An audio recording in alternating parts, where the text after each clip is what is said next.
বৃহস্পতিবার সকালে একটি ভয়াবহ পথ দুর্ঘটনায় মর্মান্তিকভাবে মৃত্যু হলো এক যুবকের। মৃত যুবকের নাম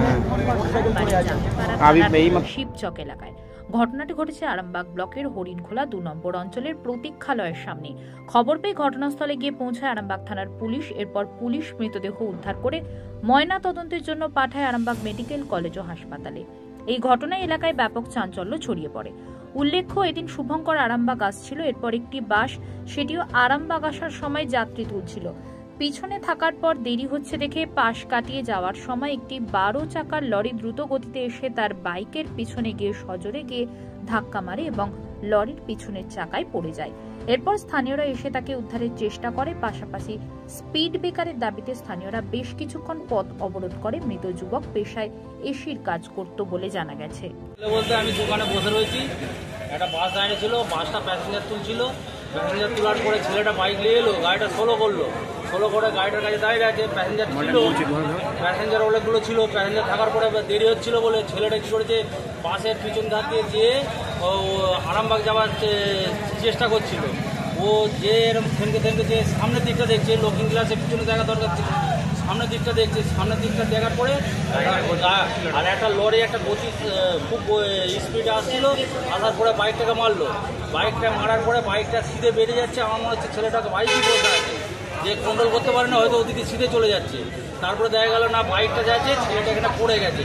পড়ে যাওয়ার পরে পিছনের চাকা দিয়ে আবার পুরো মাথাটা একবারে পুরো পিষে দিয়েছে। ছেলেটাকে চেনা যায়নি, কিন্তু ইয়ং ছেলে। কোথায় বাড়ি জানা গেছে কিছু? না না, বাড়ি কিছু জানা যায় না। জাঙ্গিপাড়া সাইডে এরকম বাড়ি বলছে। হ্যাঁ, ছেলেটা এসির কাজ করে, বাইকে এসি সরঞ্জাম আছে সব কিছু। হ্যাঁ, লরিটা কোন দিকে যাচ্ছিল? লরিটা আরামবাগে যাচ্ছিল, বাসটা দাঁড়িয়ে ছিল। ও আরামবাগ যাবে, ছেলেটাও আরামবাগ যাবে। ছেলেটা বাসের পিছনেই ছিল।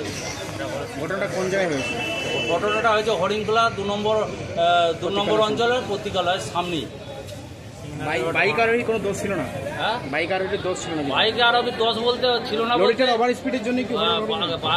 লরিটাতে স্পিড ছিল, ও চিন্তা ভাবনা করার দরকার ছিল, 16 যাওয়ার দরকার ছিল।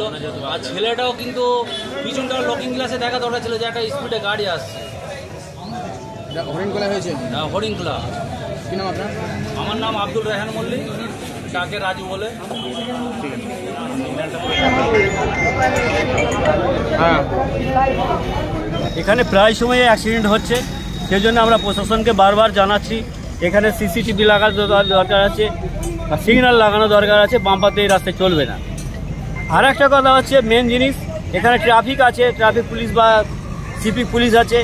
এখানে দেখা যাচ্ছে রাস্তার যে ঢুকতে গেলে, ক্রসিংয়ে ঢুকতে গেলে বা রাস্তার মেন এতে ঢুকতে গেলে যে জেব্রা ক্রসিং বা আছে, যে দাগ দেওয়া আছে, সেই দাগগুলো যে গাড়ি আসতে গেলে গাড়িগুলোকে স্লো করে আসতে হবে বা গাড়িগুলো মোশন চেক করতে হবে, সেইগুলো করছে না মোটেই।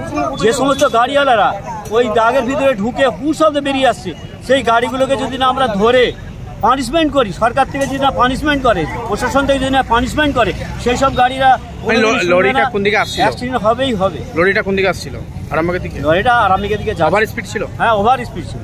ওভার স্পিডের জন্য দুর্ঘটনা ঘটলো। এখানে কোনো যে ক্রসিং আছে, ক্রসিংয়ে ঢুকতে গেলে যে স্পিড কমাতে হয়, সেটা মোটেই কমাচ্ছে না। সেই জন্য এখানে তো সিভিক পুলিশ আছে, সিভিক পুলিশ কিছু ব্যবস্থা নিচ্ছে না। প্রশাসনের কাছে আমার অনুরোধ, যে সমস্ত গাড়িরা আইনত যেগুলো জিনিস আছে সেগুলো অমান্য করে ঢুকছে, তাদেরকে যেন দাঁড় করিয়ে পানিশমেন্ট করা হয় বা তাদেরকে যেন বলা হয় আপনারা এগুলো আর করবেন না, প্রাণ নিয়ে মানুষ ছেলেখেলা করবেন না। যে সমস্ত গাড়িরা করছে এগুলো হচ্ছে প্রাণ নিয়ে ছেলেখেলা করছে। তাদেরও মা বোন আছে, তাদেরও ভাই আছে, ভগ্নী আছে, সব আছে, তারা মানে না এগুলো। ট্রাফিকরা গাড়ি যদি মেনে চলে, যে ক্রসিংগুলো আছে, যে দাগ দেওয়া আছে, সেই দাগের ভিতরে ঢুকতে গেলে কি করতে হয়, সবাই তো, প্রত্যেকটা ড্রাইভার তো জানে কি করতে হয়। স্পিড কমাতে হয়, স্পিডটা কমাচ্ছে না। আমাদের কি নাম আপনার? আমার নাম সালেহ। এটা কোন জায়গা হয়েছে? এটা হরিণখোলা।